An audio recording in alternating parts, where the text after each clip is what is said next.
한마디로 말해서 불교 역사의 출발점은 수기라고 하는 사건에서 시작된다. 앞서도 말했습니다만 시작은 끝을 잉태할 줄 모른다라고 그랬어요. 그건 엄밀히 말하면 이 종교의 결론이 뭐다? 수기로 끝날 줄 모릅니다. 부다의 가르침이란 뭐냐? 연등불이 수메다라고 하는 불자에게 너 앞으로 고타마 붓다라고 하는 부처를 이룬다라는 수기부터 시작해갖고 고타마 열애, 다시 말해서 서가모니 부처님이신 우리 부처님께서 급기야 여러분과 나로 이루어진 우리들에게 수기하면서 끝나는 게 뭐다? 부다의 가르침이다.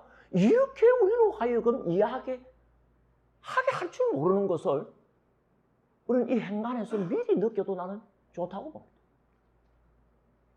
실로 여러분들 교재는 우연찮게 그런 걸 잘 보여줍니다. 이 교재의 시작은 3페이지입니다. 3페이지는 수기에서부터 시작한다고 제목이 그렇게 붙어있죠? 그 3페이지 바로 옆 페이지 한번 봐보세요. 세목차 27페이지가 나옵니다. 그 세목차 27페이지의 마지막 항목이 뭐냐? 이 교재의 마지막 내용입니다. 뭐라고 되어 있습니까? 불법을 만난 자는 모두 만주 스와라 열애를 이루리라. 일종의 수기입니다.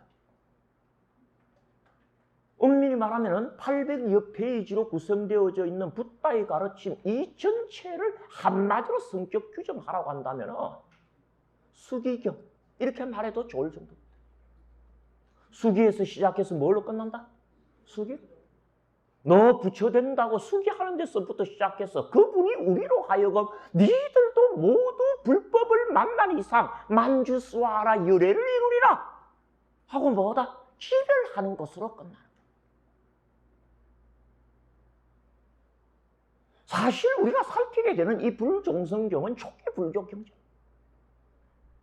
그리고 여러분들이 알고 계시다시피 수기라고 하는 주제는 대승불교에 들어가서 주도적으로 나타나는 종교관념입니다. 우리 그렇게 알고 있어요. 그러나 지금 보시다시피 그렇지 않습니다. 이미 초기 불교부터 그 출발점을 어디에 두고 있다? 수기라고 하는 사건에 두고 있는 거예요. 혹자들은 이야기합니다. 이 수기는 연등불에 의해서 수메다 보살이라고 하는 한 특정 인물에 대해서 베풀어진 특이한 사건일 수 있다라고. 저는 그 견해를 거부합니다. 이건 수메다 보살이라고 하는 한 인물을 대표성을 잡아서 내세운 다음에 모든 생명 있는 것들이 다 이 수메다 보살처럼 뭐 한다? 수기 받고 부처되는 이야기를 하기 위한 시작이다. 이렇게 해석해야지 옳다라고. 여러분들께도 그 관점을 권해드립니다. 이제부터 우리는 수메다 보살의 수기와 관련된 이야기를 살필 것입니다만 이 흐름 속에서 여러분들은 이걸 어떤 한 인물의 특이한 사건이라고 하는 3인칭 관찰자 시점을 거두시고 여기 수메다에다가 이 수기경에 나타나고 있는 수메다라고 하는 이 고유명사에 여러분들이 이름을 나는 집어넣어도 그렇게 읽어봐도 좋다라고 하는 말씀을 저는 드리게 됩니다. 예컨대 여러분들 교재 3페이지 두 번째 단락가면 그 아마라와티 씨의 이름이 수메다인 바라문이 살고 있었다. 이걸 어떻게 바꿔서 읽어도 좋다? 그 아마라와티 씨의 이름이 바로 여러분이신 그런 불자가 살고 있었다라고 바꾸어서 읽어도 나는 무방하다 생각하고 권해드리고 싶은 것입니다. 그럴 때 어떻다? 이 교재 또 이 붓다의 가르침 자료 전체를 한 가지 줄로 꿰뚫을 수 있는 그런 일관성을 발견하게 됩니다. 자, 그러면 본격적으로 불종성경이라고 하는 이 자료에 나타나 있는 수메다라고 하는 인물의 그런 희구에 대한 이야기를 살피도록 하겠습니다. 같이 한번 첫 줄부터 한번 읽어보도록 하십시오. 네 번의 무량겁과 신망겁전, 연등불이 교화하고 계실 때의 일이었다. 예, 바로 이 지점입니다. 불교는 바로 이 지점에서 출발하는 거예요. 언제?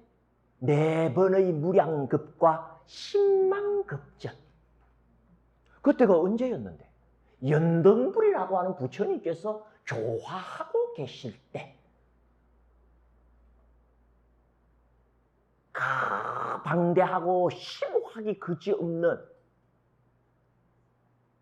이 거대 스케일의 불교라고 하는 종교의 시간적 출발점으로 불교가 내세우고 있는 지점이 바로 이 지점.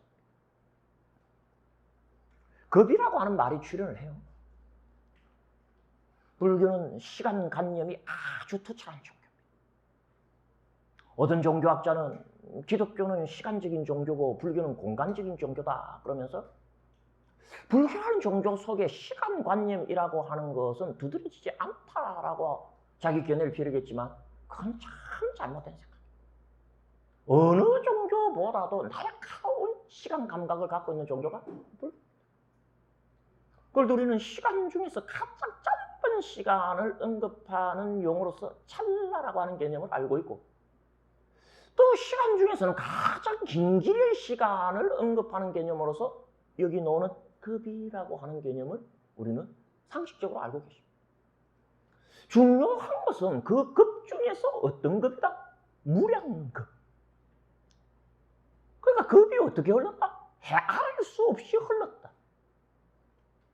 이미 급이라고 하는 말 자체가 헤아리기 어려운 시간 단위를 이야기하는데, 그런 헤아리기 어려울 정도로 긴 시간으로서의 급이 또 헤아릴 수 없이 흘렀다라는 뜻이 뭐다? 무량급입니다.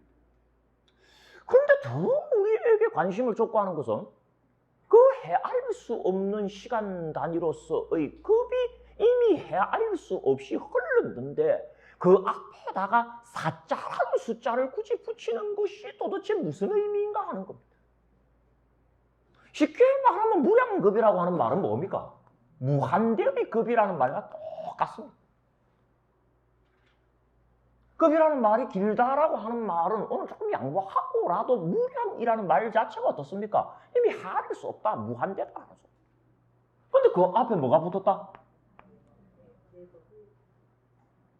사라고 하는 숫자의 의미가 뭐냐를 조금 우리가 다듬지 않으면 안 된다 하는 그런 어떤 주제를 우리에게 주는 것이죠. 사아승지급 흔히 이렇게 이야기합니다. 그 사아승지급하고도 10만급전에 수매다는 연등불에게 수기를 받고 그리고 열심히 수행해갖고 말하자면 그 사아승지급 10만급이 지난 바로 현세에 오셔가지고 뭘 이루셨다? 부처님이 되셨다. 우리는 이 이야기 속에서 사아승지 10만급이라고 하는 것이 수기를 받고 부처님을 이루는 동안 걸리는 시간을 뜻하는구나 하는 것을 상식적으로 알 수가 있습니다. 그런데 우리가 이런 이야기를 하는 데는요, 조금 비교하고 가야 할 자료가 있습니다. 삼아승지설도 있기 때문에 많은 사람들, 여기서 많은 사람들은 대한민국에 있는 많은 불자들, 대한민국은 전통적으로 대승불교 문화권 속에서 불자로서 살아왔기 때문에 대승불교 교학에 오히려 친숙하고 초기 불교 교리에 대해서는 비교적 생소한 경우가 많습니다. 대승불교에 가게 되면 일반적으로 불자가 수기를 받고 부처님을 이루는 데 걸리는 시간은 삼아승지다라고 하는 이야기가 널리 퍼져 있습니다. 대표적으로 우리가 이제 유식학 같은 데 가게 되면 그런 이야기를 많이 해요. 유식학 같은 데 가게 되면 불자가 처음 수행을 시작할 때를 자량위라고 그러고 그 뒤에 예를 들어서 가행위랄지 통달위랄지 수습위랄지 이런 과정을 거쳐갖고 궁극적으로 구경위라고 하는 과정을 끝내서 부처를 이루는데 그때 걸리는 시간이 얼마다? 삼아승지급이다. 여러분들은 그런 어떤 대승불교 속에 속한 한 학파인 유식학파의 영향권 속에 사실은 들어있습니다. 그래서 여러분들 이강수라고 하는 참 천재 문인이 쓴 세조대왕이라고 하는 소설을 읽어보게 되면 그 세조대왕하고 정심대사가 나누는 대화 속에서도 세조가 정심대사한테 물어봅니다. 삼아승직업의 육도 만행을 거쳐야지 부처가 된다라고 이야기하는데 그렇게 안 하고 단박에 견성승부라는 법은 없습니까? 하는 질문을 하는 게 나옵니다. 그때도 보면 삼아승직업. 그리고 달마대사의 관심론을 여러분들 봐도요. 그 관심론 5권에 가면 딱 나오는 게 있습니다. 3대 아승직업을 거쳐야지 부처를 이룬다라고 생각하지만 그렇게 생각하지 마라. 일심의 삼독심을 없애버리면 그게 부처되는 자리다. 선종에서 능히 할 말입니다만 그 안에도 뭐가 나타난다? 3아승지가 나타나지 4아승지는 안 나타나. 근본적으로는 이미 아승지급 했을 때 아승지가 무한대를 뜻하는데 그 앞에 3자를 붙이면 뭐하고 4자를 붙이면 뭐하느냐의 문제가 지금 베이스에 깔려 있습니다. 왜? 4 곱하기 무한대는 얼마입니까? 여러분? 무한대는 4번 곱해봤자 무한대니까 이 앞에 어떤 숫자를 붙이는 것은 원천적으로 뭐하다? 무의미하다라는 소리입니다. 그런데 대승불교에서는 3아승지스를 탁 내죠. 그리고 마치 그것이 정설인 줄 우리는 또 알고 있고. 하지만 초기 불교에 가게 되면 항상 4아승지 급설이지 3아승지를 내놓지 않습니다. 저는 4아승지설을 지지하는 학자입니다. 무한대 앞에 3이 붙거나 4가 붙었다는 것은 부처님의 뜻이 거기에 있기 때문에 붙는 거지 그냥 붙은 건 아닐 거다. 저는 왜 이 4아승지 급설을 주장하느냐, 또 지지하느냐. 여러분, 이 급이라고 하는 말에 뜻이 있습니다. 그냥 가장 긴 우주론적 시간 단위를 뜻하는 것을 급이라고 한다 정도의 뜻이 아니고 이 말이 그런 시간 단위를 뜻하게 된 이유마저도 알려주는 그런 속 내용이 있단 말이에요. 급이라고 하는 말은 여러분들 잘 알다시피 칼파라는 말에서 오는 말이에요. 칼파가 뭐가 된다? 급파가 됩니다. 응? 칼파라고 하는 말을 중국 사람들은 소리 옮김 해갖고 뭐다? 급파라고 불러, 급파. 요 급파에서 파자가 빠져버려갖고 남은 말이 뭐다? 급. 그러니까 급이 어떤 말인가를 우리가 알려면 이 칼파라는 말이 어떤 말인가부터 살피면 좋아. 물론 뭐 카스마틱, 우주론적인 시간 단위를 뜻한다라는 해석도 있습니다만 이 말은 원래 무슨 뜻이냐? mental formation 하는 뜻을 가진 말입니다. 정신적인 형성작용.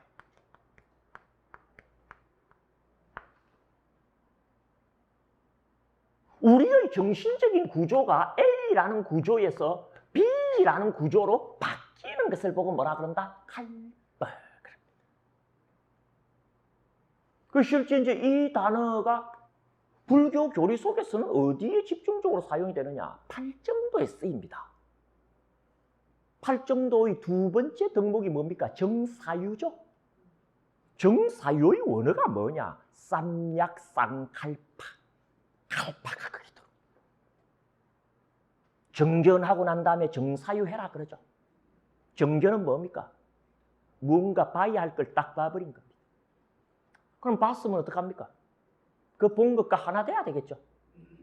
좋은 게 있으면 아 좋구나 하고 그냥 보고만 말면 됩니까? 아니면 그걸 붙들어야 됩니까? 붙들어야 되겠죠. 수행에 있어서는 뭔가 좋구나 하고 딱 봐버렸으면 어떻다? 그 좋은 것과 반드시 하나 되어야 된다는 이야기를 꼭 합니다. 좋다라고 본 자와 좋은 대상을 이원화시키지 말고 그 좋은 것과 좋다라고 본 네가 어떻다? 하나가 되어야 그게 진짜 좋은 거야. 그러면 좋다라고 볼 때의 나와 좋은 것과 하나 되었을 때의 나에는 차이가 발생할까요, 안 할까요? 발생하겠죠. 어떤 차이, 아직 좋은 것이 아니었을 때의 정신 상태가 진짜 좋은 것으로서의 정신 상태로 뭐한다? 바뀌어버리는 거예요. 그렇게 정신적인 구조 자체가 어떻습니까? 바람직한 정신적인 구조로 환치되어 버리는 그 과정을 뭐라 그런다? 갈파. 그런데 우리는 그 정신적인 구조를 상징적으로 뭐라고 표현하느냐? 한 글자로 표현합니다. 우리가 가지고 있는 정신적인 구조, 심리적인 구조, 그걸 상징적으로 뭐라 그러냐면 눈그럽니다. 눈.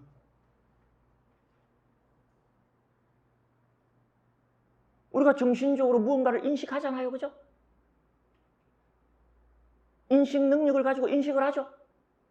그 인식이라는 것과 관련하여서 대표성을 지니고 있는 말은 본답니다. 일찍이 이 세상이라고 하는 것은 시각 패권주의의 지배를 받아요. 듣고 냄새 맡고 맛보고 촉감하고 하는 이 인식작용을 본다라고 하는 인식작용이 제압한 지 오래입니다. 본다에서 끝장을 해. 그 보는 인식작용을 하는 주체를 뭐라고 부릅니까? 눈 그러잖아. 눈. 그러니까 엄밀히 말하면 불교라는 종교는 어떤 종교냐? 눈을 받고라는 종교입니다. 네가 갖고 있는 지금 그 눈으로는 어떻다? 앞만 봐봤자 이 세상이 뭘로 보인다? 괴로움으로밖에 안 보여. 세상을 바꾸려고 하지 말고 뭘 바꾸라? 네 눈을 바꾸라. 아마 이게 불교인 줄 모릅니다. 그 눈을 몇 번 바꿔야 될까 하는 문제가 뒤이어 나오죠. 그래서 제일 먼저 일반적인 범부가 가지고 있는 눈을 뭐라고 부른다? 육안. 그 육안을 천안으로 일단 바꿔라.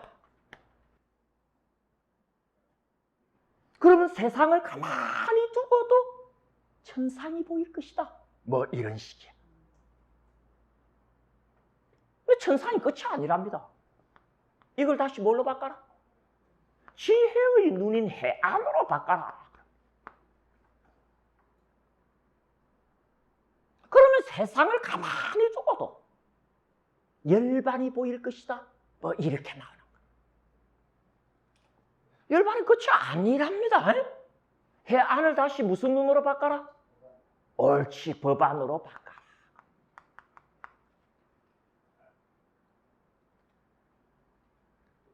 그러면 세상을 가만히 두고도 뭐다? 피안이 보일 것이다.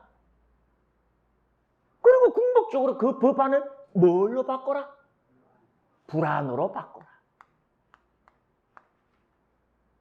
부처님의 눈이죠.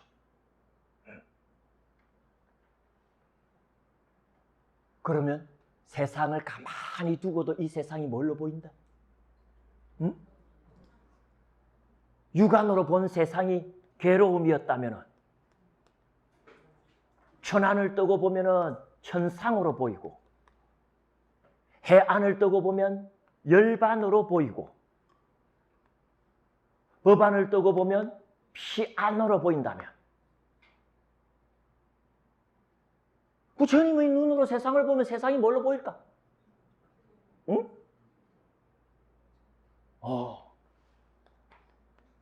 그때 쓰이는 단어가 제법 실상의 실상이라는 표현으로 여겨집니다. 파란 안경을 끼고 보면 아무리 하얀 종이도 파랗게 보이게 되어 있어요. 그 이치입니다. 붉은 안경을 끼고 보면 아무리 하얀 종이라도 붉게 보입니다. 눈을 바꿔. 또 달리 바꿔야 할 눈이 있고 이렇게 바꿔 나가는 데 있어서 어떻다? 빠트린 눈이 혹여 있을까요? 없습니다. 그래서 이미 대승불교에서는 금강경을 설할 때에 18번째 일체 동감분에서 5가지 눈을 이야기를 합니다.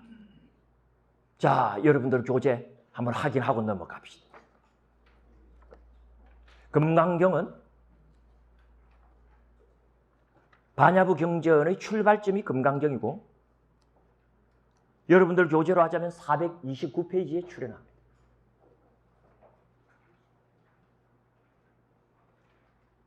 같이 한번 읽어보십시다. 부처님이 말씀하셨다. 수부티야 어떻게 생각하느냐? 열애에게는 유관이 있겠느냐? 수부티가 말씀드렸다. 부처님 그렇습니다. 열애께는 유관이 있습니다. 부처님이 말씀하셨다. 수부티야 어떻게 생각하느냐? 열애에게는 천안이 있겠느냐? 그런 식으로 여러분들 밑에서 세 번째 줄 해안, 그리고 430페이지 두 번째 줄 법안, 그리고 다섯 번째 줄 불안 찾아가면서 눈과 관련된 언급을 살펴보시면 이 순서이고 여기서 빠진 것이 없다는 것을 확인하게 될 것입니다. 이건 금강경에서만 이렇게 나오는 것이 아닙니다. 정토부 경전에 갔어도 똑같이 어떻습니까? 5가지 눈이 출현하고 그 5가지 눈의 순서는 이와 같으며 내용 동일합니다. 결국 여기가 우리 자리라면 여기가 부처님 자리죠. 그럼 우리 불자들이 부처님이 되기까지는 눈을 몇 번 떠야 되는 겁니까? 응? 천안으로 한 번, 해안으로 두 번째, 법안으로 세 번째, 그리고 뭐다? 불안으로 네 번째. 새로운 눈을 한 번 뜨는데 걸리는 시간이 뭐다? 1아승지급이다 라고 잡아본다면 모두 몇 번의 눈을 떠야 된다? 4번의 눈을 떠야 된다 할 때의 사자와 연결되는 바를 느끼는 것. 나는 이것이 4아승지급의 사자라는 숫자가 붙는 의미 중에 하나로 추천해 드립니다. 따라서 저는 3아승지급설은 그 근거가 지금 이 시간은 유식학을 이야기하는 시간이 아니어서 또 유식학이라고 하는 것 자체가 부처님 돌아가신 지 1000년 지나서 성립하는 학파불교의 내용입니다. 다시 말해서 경전 그 자체로서 부처님 권위를 부여받을 수 있는 경전에 3아승지급설이 나타나는 것을 보기는 어렵습니다.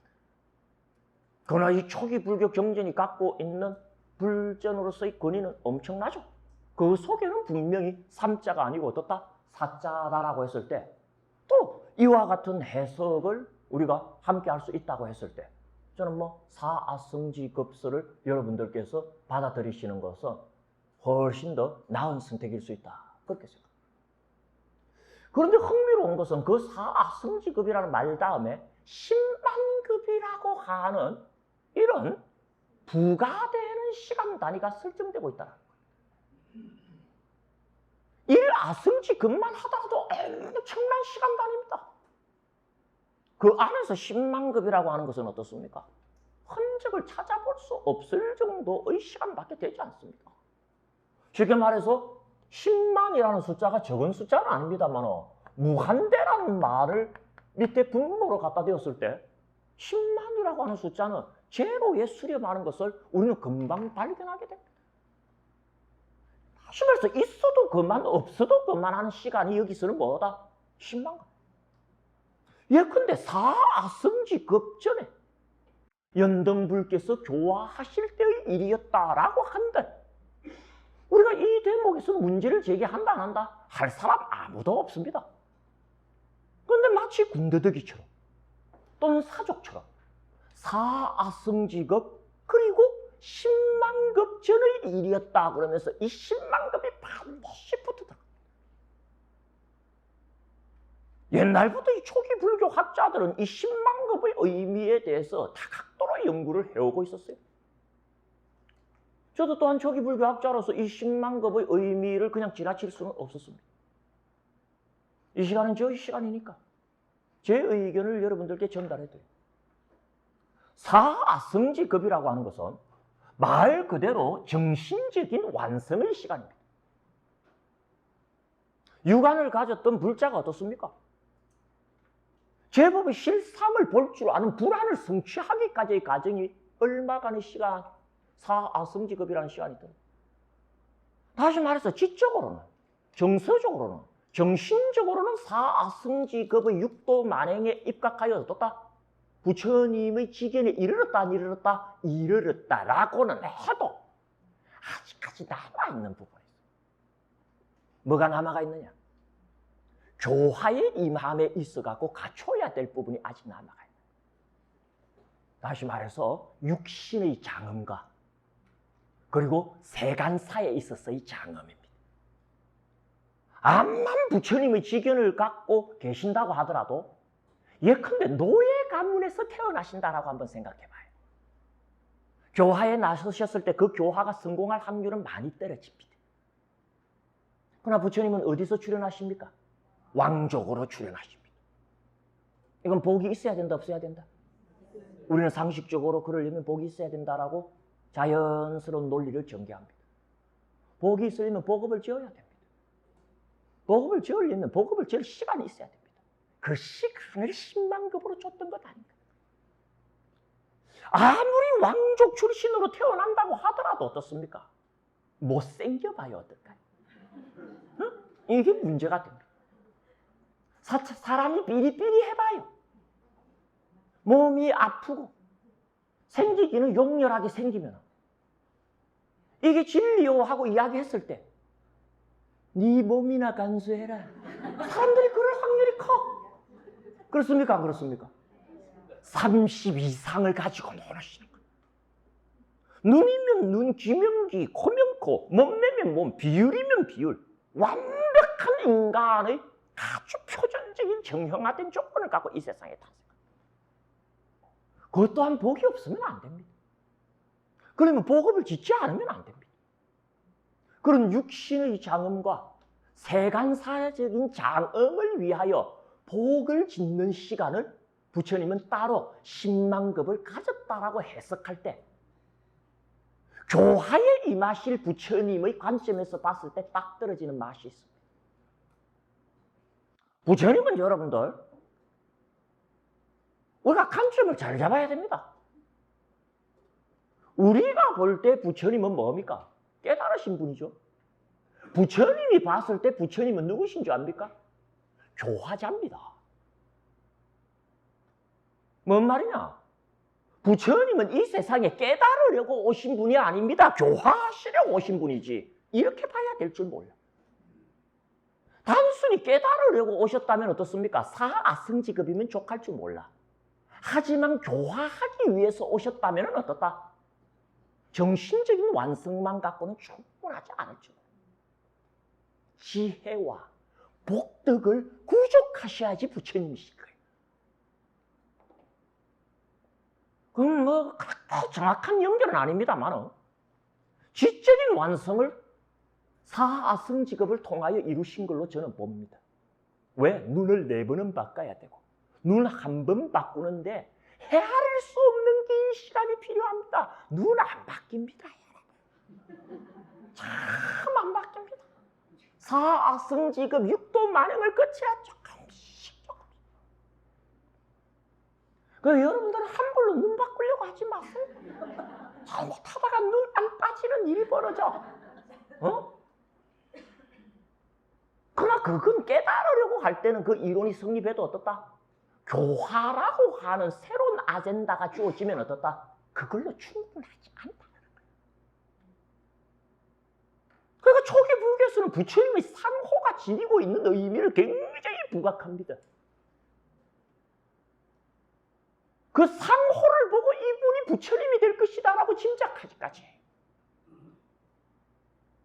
얼마나 그 상호에 대한 부연과 부각과 강조가 풍요롭게 이루어졌는지는 대승불교의 금강경에 들어가자 말자 공격하는 게 뭡니까? 상호 때문에 부처님이 된 게 아니다라고 지적이 나옵니다. 그죠? 상호의 구족은 더 이상 상호의 구족이 아니다. 다 한 부처님의 말씀으로 나는 보고 싶어요. 그래서 한경전 안에 실었으니까 411페이지 한번 보십시오.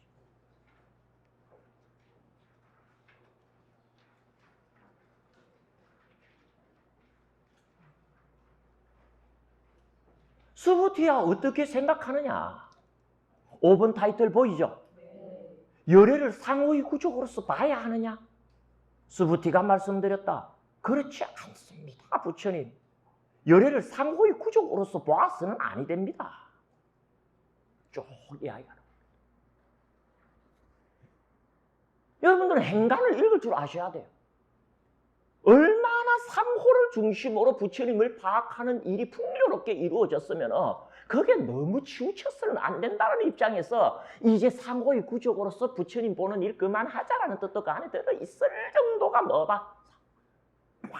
이 상호를 구족한다라고 하는 것이 갖고 있는 의미를 가벼이 여기서는 안 돼요. 그런 중요한 사건이 성취되기 위하여 어찌 짧은 시간에 뭐가 이루어졌겠습니까? 10만 급이 그렇게. 저는 이 사아성지 10만 급이라고 하는 불종성경의 첫 줄에 나오는 이 정보만 가지고도 어떻습니까? 불교라고 하는 종교의 전체 역사가 그 안에 들어갈 수 있음을 잠시 알려드린 것입니다. 불교 뭔지 알겠죠? 응? 수기를 통하여 육안을 뭘로 바꾸기 시작한다? 천안으로 일아성지급 진한 거예요. 또 뭘로 바꾼다? 해안으로 이아성지급, 법안으로 삼아성지급, 드디어 정신적인 완성 단계 불안을 성취해서 제법 실상을 철저내서 사성지급. 그리고 교화를 위하여 육신과 세간 사이 장엄을 위하여 10만 급 수행을 다 마치고 뭐다? 그분 이 세상에 오셨구나.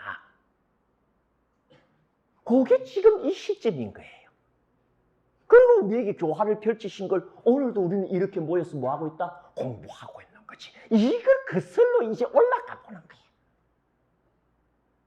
그 첫 출발점으로 사아성지 10만 급 전으로 다시 3페이지로 여러분들은 돌아가세요.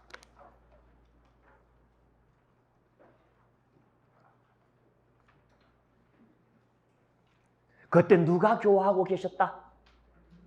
연등불이 교화하고 계셨다. 이 시점에서 연등불이 누군가 여러분들께 설명해 드려야 되겠죠? 하지만 잠시 미룹니다. 왜? 요 다음에 연등불이 본격적으로 출연하실 때 그때 말씀을 드리려고 합니다. 왜?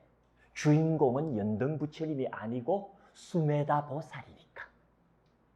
연등부처님은 여러분들 우리 교재로 하자면은 6페이지 한번 보십시오. 두 번째 단락에 비로소 그 문단의 주체로서 출연을 하십니다. 수메다가 완성에 이르고 가르침에서 자제하게 되었을 때 승리자이시며 세상의 지도자이신 누가 출연하셨다? 연등불이 출연하셨다. 요때 이제 연등불이라고 하는 부처님의 범어 원명을 가지고 그 명호를 잠시 분석해드리는 시간을 가질 겁니다. 저는 분석 안 해도 되는데 분석하는 그런 시간 낭비는 하지 않을 겁니다. 꼭 분석해야 될 필요가 하나가 있어요. 막 그때 여러분들 또 기회를 가지도록 하시고 우리 주인공인 수메다 동자에게로 넘어갑니다. 바로 수메다 동자가 출연하는 건 아닙니다. 그분의 사회적, 신변적 배경이 먼저 소개가 되고 있어요. 그때 한 지역이 소개됩니다. 시간이 나왔으니까 공간적 배경이 나와야 되겠죠, 그죠? 아름답고 유쾌한 도시가 있었는데 그 이름은 불사라는 뜻을 지닌 아마라와티였다. 와티 하는 말은 무언가를 구족한 이런 뜻입니다. 무언가를 구비한, 무언가를 갖춘. 그래서 어떤 곳이 또는 어떤 지점이 어떤 덕목을 갖추고 있을 때 그 지점을 이야기할 때 와티를 말했습니다. 그래서 온통 즐거움만 갖추고 있는 그런 어떤 지적인 범위, 그걸 수카와티 그럽니다. 수카는 즐거움이거든. 그 수카와티가 여러분들 잘 아는 극락이라는 말의 원어예요. 응? 우리가 극락세계 그러죠?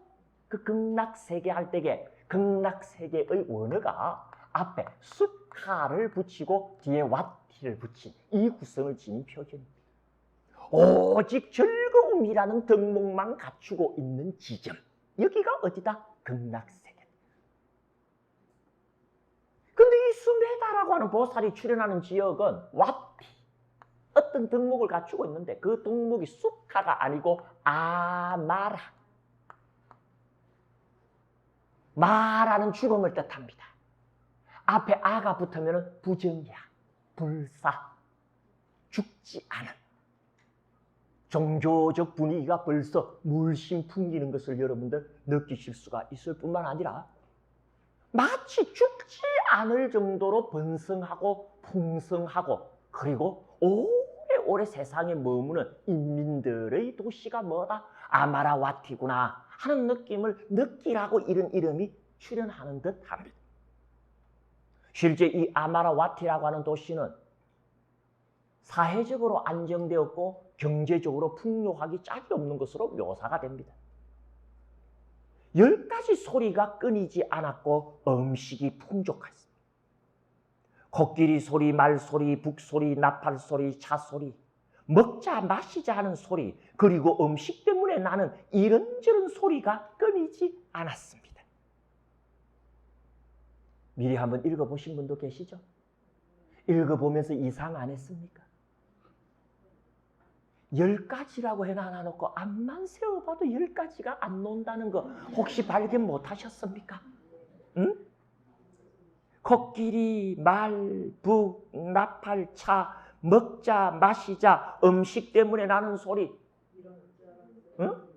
이런 소리, 저런 소리까지 포함해도 9가지다. 그래서 뭐 주석서에서는 이걸 조금 다르게 해가지고 10가지 소리를 코끼리 소리, 말소리, 수레소리, 큰 북소리, 작은 북소리, 비파소리, 노래소리, 소라소리, 박수소리, 축제에 초대하는 소리 해갖고 억지로 10개를 만드는데 원문은 앞만 쳐다봐도 10개가 안 나와요.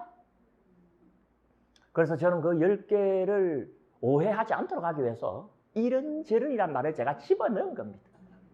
음식과 관련하여 이런저런 소리, 뭐 예를 들어서 음식 대접하는 소리도 있을 거고 또 뭐 맛있다고 탄성 지르는 소리도 있을 거고 그리고 그릇 치우는 소리도 있을 거고 음식 때문에 나는 이런저런 소리를 합치다 보면 대충 몇 개다? 막 10개가 되지 않느냐 해서 이런저런이란 말을 넣어가지고 좀 비껴갔습니다. 근데 사실 이 문장이 우리에게 주는 의미가 없지 않은 것이 보시면 여러분들 딱 반으로 나뉩니다. 코끼리 소리, 말소리, 북소리, 나팔소리, 차소리 여기까지 5개 하고 그 뒤에 숨어있는 것까지 포함해서 5가지 소리의 성격이 다릅니다. 앞에 5가지는 그 사회가 경제적으로 풍요롭다라고 하는데 그냥 평이하게 초점이 두어져 있다면 그 뒤쪽에 나오는 5가지는 음식, 다시 말해서 먹거리에 초점이 두어져 있습니다. 그죠? 무슨 소리로 되어 있습니까? 먹자 하는 소리, 마시자 하는 소리, 그리고 음식 때문에 나는 이런저런 소리. 이건 우리가 문화사적인 관점 또는 인류 문화사적인 관점에서 보게 되면 의미가 없지 않습니다. 19세기 후반부에 출현하여서 20세기 초반 중반 철학계를 풍미한 철학자 중에 한 분이 계십니다. 이 사람이 한 중요한 이야기가 있어요, 여러분들.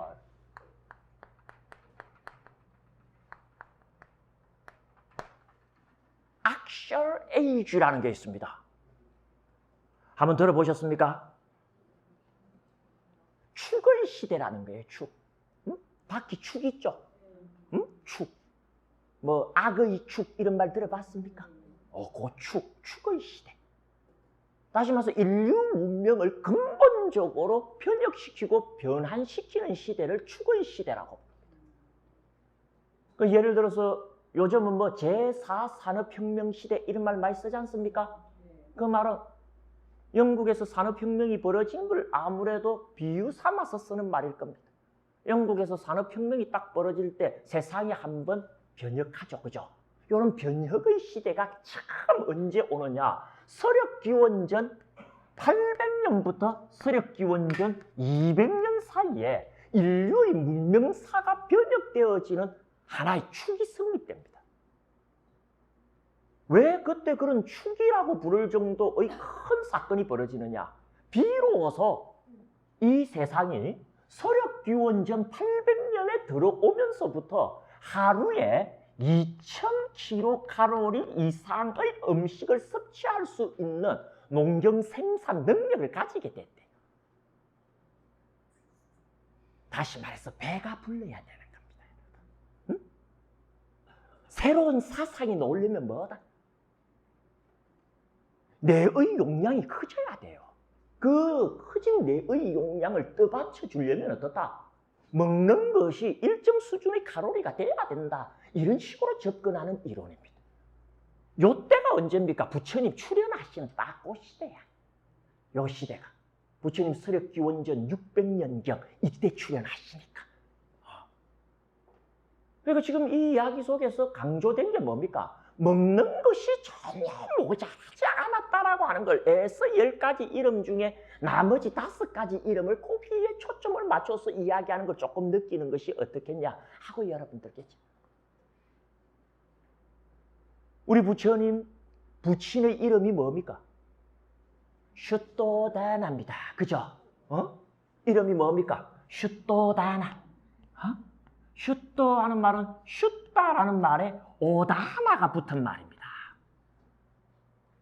슈다 하는 말은 깨끗한, 청정한 이런 뜻을 가진 말이고 오다나는 밥을 오다나라 그럽니다. 그러니까 사람 이름이 뭐다? 깨끗한 밥. 밥이라고 하는 것이 비로소 풍족하게 섭취되어질 수 있었던 시대가 그때 그 시대 때부터입니다. 그러니까 인도 딱 같은 경우는 부처님이 출연하기 약 한 100년 내지 200년 전부터 뭡니까? 비로소 사람들이 하루에 2000kcal 이상을 섭취할 수 있게 되는 그런 어떤 생산 능력을 가졌던 시대로 보여요. 묘하게 사아성지급 10만급 전의 아마라와티라고 하는 이 도시도 어떻습니까? 단순히 먹는 것이 풍요롭다가 아니고 충분히 문명을 바꿔놓고 변혁시킬 만한 정도의 에너지를 확보할 수 있는 그런 시대였다라고 하는 분위기를 여기서 같이 이렇게 한번 덮어 씌워본다는 것도 나는 흥미롭다라고 생각합니다. 그래서 저는 주석서의 견해를 채택하지 않습니다. 앞에 5가지는 일반적으로 그 사회가 풍요로웠다는 뜻이고 뒤에 5가지는 특히 먹는 것이 풍족했다는 것을 강조하고 싶은 의도가 나는 이 속에 있다라고 읽는 게 좋다는 거죠. 어떻게 저녁은 드셨습니까? 그죠? 금강산도 식후경이라고 잘 잡수셔야 됩니다. 요즘은 뭐 별로 어렵지 않은 주제이긴 하죠. 뒤집어 말하면 어떻습니까? 이런 2000kcal 이상의 에너지 섭취가 이처럼 용이한 시대에 태어났으면서도 제대로 자기 인생의 변혁에 성공하지 못한다라고 하는 것은 인생 낭비다라고 할 수 있고 이 절호의 기회를 놓친 거다라고 우리 할 수 있지 않느냐 하는 것을 이런 축의 시대 이론을 통하여 조금 경책으로 삼아도 괜찮지 않을까 그렇게 생각을 합니다. 바로 그런 곳이었어요. 뿐만 아니라 그 도시는 모든 것이 구비되어 있었고 모든 직업조차 갖추어져 있었다 해요. 1급 보배가 가득했고 여러 사람들이 무리지어서 복된 일을 하며 살았으니 마치 천신의 도시처럼 번성했다. 불교에 들어오면 칠보 이야기 참 많이 나오죠. 여기도 이 삼청동 가보면 칠보사가 있어요. 그죠? 칠보라고 하는 것 참 사람들 헷갈려 합니다. 근데 우리 교재 안에 칠보가 굉장히 많이 나옵니다. 7 보배가 등장하는 경우가 적지가 않아요. 그래서 이번 기회에 제가 이 번역을 통하여 칠보를 통일을 했습니다. 그래서 해당되는 페이지 소개해 드릴 테니까 칠보 하면 이게 가장 통일된 견해라고 하더라. 하고 여러분들 받아들일 수도 좋을 정도로 탄탄한 그런 근거를 가진 표현인데 612페이지 한번 펴보십시오.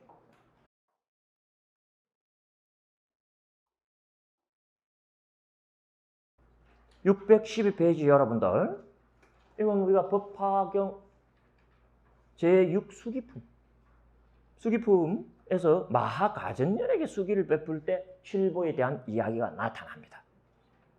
보시면 밑에서 네 번째 줄 뒤쪽 한번 가보세요. 황금, 은, 유리, 수정, 붉은 진주, 벽옥, 그리고 일곱 번째 흰 산호. 요게 칠보를 우리말로 바꿔봤을 때 제일 근사치입니다. 정확하게 그쪽 사람들이 보는 물품과 우리가 갖고 있는 단어들이 일치하지는 않더라고요. 근데 대개 이렇게 말하면 되고, 이거는 자주 나타납니다. 그래서 한 군데 더 보면은 729페이지 한번 가보세요.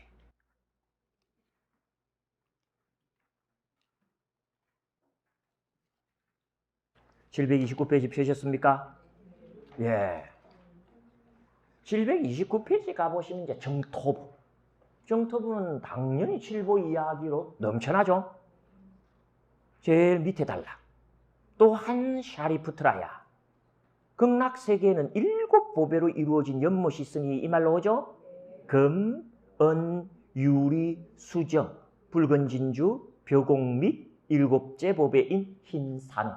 동일한 내용이죠, 그죠? 요걸 이제 칠보라고 하고.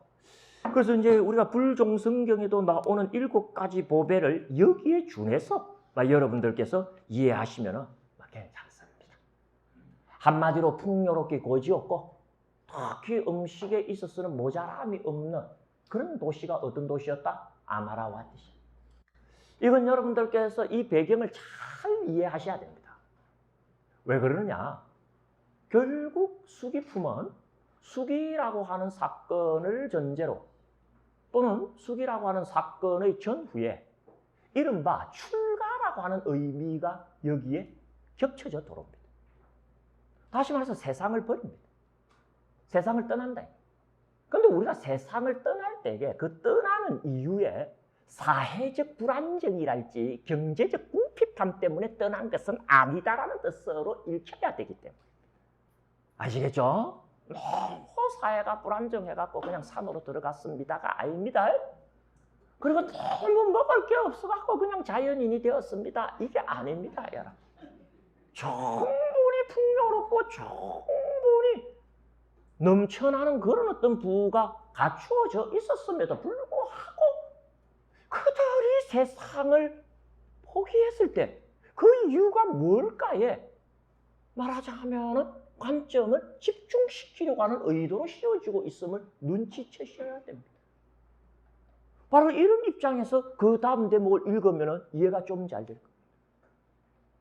이제 우리의 주인공인 수메다가 나타나는데 수메다는 단순히 어떻다? 풍족하고 풍요로운 사회적 경제적 분위기의 아마라와티시에서 살았을 뿐만 아니라 본인 스스로도 어떻습니까? 경제적으로 유복하고 그리고 사회적 지위에 있어서 우월한 사람이었다는 걸 애써 강조합니다. 뒤에 보면. 그럼에도 불구하고 어떻다? 수기가 필요로 하고 출가가 필요로 한 이유가 뭐겠니? 이 질문을 그 배경에서 지금 던지고 있는 것이에요. 분위기 알겠습니까, 여러분들? 그래서 그 다음 한번 보실까요? 그 아마라와티시에 이름이 수메다인 바라문이 살고 있었다. 드디어 우리 주인공이 등장합니다. 수메다.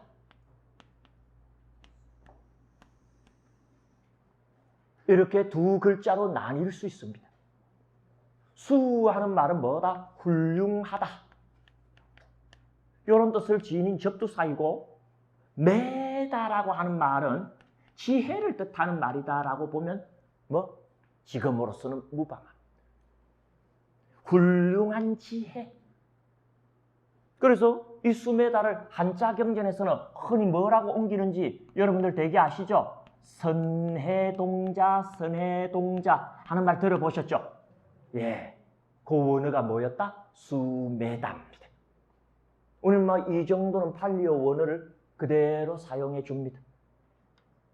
그리고 앞으로도 우리 한문 문화권에서 그 고유명사가 번역된 예가 있다고 하더라도 원문의 명칭을 가급적이면 살리면서 막 번역하는 그런 방침에 입각했습니다.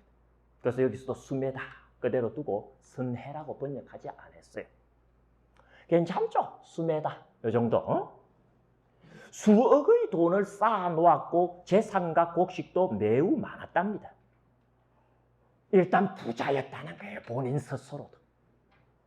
연구에 종사했으며 주문을 지녔으며 3가지 베다에 정통했으며 관상학과 역사학과 발음법에 통달했다.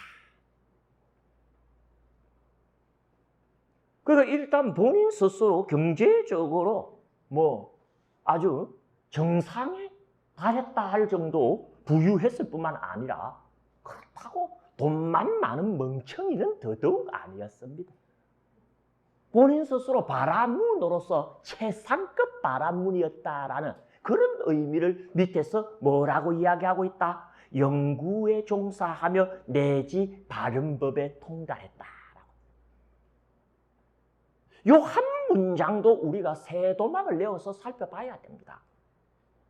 첫째, 연구에 종사했으며 주문을 지녔으며 3가지 베다에 정통했으며 하는 대목하고 관상학과 역사학 여기 또 한 도막하고 발음법에 통달했다 한 대목을 구분하는 것이 좋습니다. 왜 그러냐 하면 정상급 바라문 또는 최상급 바라문 사제가 되려면 공부를 참 열심히 해야 됩니다. 그럴 때에 이 바라문들이 하는 공부에 크게 필수적으로 하지 않으면 안 되는 과목이 있고 선택적으로 하면 더 좋은 과목이 이미 나뉘어져 있었어요. 그랬을 때 필수 과목에 몇 가지가 있느냐? 5가지가 있습니다. 필수 과목에 몇 가지가 있다? 5가지가 있습니다. 그리고 선택 과목에 4가지가 있습니다. 필수 과목 5가지는 뭐냐? 그건 그렇게 중요한 건 아니니까 제가 말씀으로 드릴게요. 첫 번째가 3가지 베다, 2번째가 의희학, 3번째가 수사학, 4번째가 음성학, 5번째가 역사학입니다. 그 다음에 선택 과목에 4가지가 있어요. 첫 번째가 시학, 2번째가 문법학, 3번째가 처세학, 4번째가 뭐다? 관상학. 그래서 지금 여기 보면 여러분들 어떻습니까? 그럼 필수 과목과 선택 과목 중에 중요한 것들을 금명함으로써 이걸 읽을 때에 그럼 필수 과목 중에 이것만 공부했고 선택 과목 중에 이것만 공부한 거다라고 읽으시면 안 됩니다. 필수 과목이 되었던 선택 과목이 되었던 모두 마스터했다라는 뜻으로 읽으셔야 됩니다. 자, 3가지 베다 나왔죠? 요건 필수 과목에 들어갑니다. 관상학 나왔죠? 요건 선택 과목에 들어갑니다. 역사학 나왔죠? 요건 다시 필수 과목에 들어갑니다. 이들을 미루어서 이미 뭐다? 필수 과목과 선택 과목에 모두 통달한 바라문이 누구였다? 수매다였다. 그러니 부처님께서 탄생하실 때도 여전히 그러했고 지금도 여러분들 그 전통은 이어져 오지만은 지금 이야기의 배경이 되는 사아승지 10만급전의 그 아마라와티 씨도 역시 어떻습니까? 바라문을 최상승의 종성으로 잡습니다. 그 최상급 종성인 바라문 중에서도 어떻다? 최상급 바라문이 누구였다? 나 수매다였다. 지금 이 이야기를 하려고 하는. 그런데 단순히 어떻습니까? 최상급 중에 최상급이었다에 그치지 않고 한마디를 덧붙이네요. 그게 뭐다? 발음법에 통달했다. 이 표현입니다. 10분 쉬셨다가 그 부분 여러분들 들으시면 그 다음으로 넘어가는 연결고리를 좀 쉽게 이해하실 거예요. 자, 오늘 첫 시간도 들으시느라고 고생들 많으셨습니다.